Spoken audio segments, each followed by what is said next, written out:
Account at cost पे। At cost का मतलब कि मशीनरी अकाउंट अलग है और एक्लूमेटेड डेप्रिसिएशन आपने क्या करा अलग से बनाया या एक्लूमेटेड या प्रोविजन फॉर डेप्रिसिएशन अकाउंट। तो आपको इसको कैसे बनाना है, दोनों बनाने पड़ेंगे। प्रोविजन ऑफ डेप्रिसिएशन तब बनेगा जब इसका ओपनिंग और क्लोजिंग दोनों बैलेंस से रखा होगा। तो आपको कैसे बनाना है मशीनरी अकाउंट। मशीनरी अकाउंट अभी पहले बनाया था सेम वैसा है, बस इसमें एक डेप्रिसिएशन ही चेंज होता है।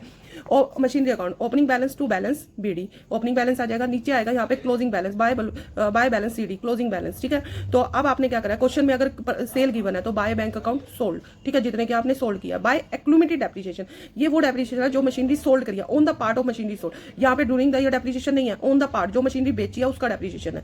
फिर निकलेगा by loss on sale of machinery, या तो लॉस निकलेगा या प्रॉफिट निकलेगा। फिर आप इसका बैलेंस करोगे, बैलेंस करके आपको क्या निकल जाएगा, debit side to bank account, मतलब कि आपका ये क्या निकला, परचेज निकला, और इसे क्या लिखोगे बैलेंसिंग फिगर में।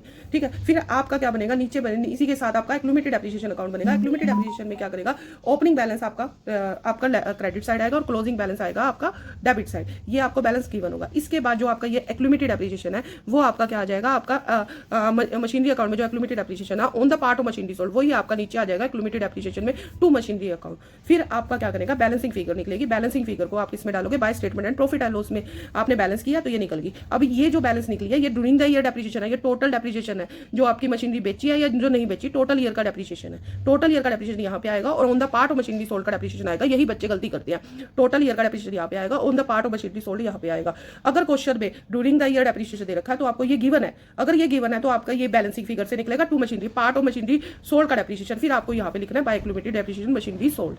ये आपका क्या है, मशीनरी और एक्लूमेटेड डेप्रिसिएशन की मोस्ट इंपोर्टेंट एडजस्टमेंट है। अब गलती आपकी यहाँ पे भी होती है, अगर मशीनरी कॉस्ट में दे रखी है, कॉस्ट में दे रखी है तो पहले आपका डेप्रिसिएशन माइनस होगा, फिर आपकी क्या निकलेगी, बुक वैल्यू निकलेगी, फिर सोल्ड करोगे, सोल्ड जितने में करा फिर इससे आपकी क्या निकलेगी, प्रॉफिट या लॉस निकल जाएगा।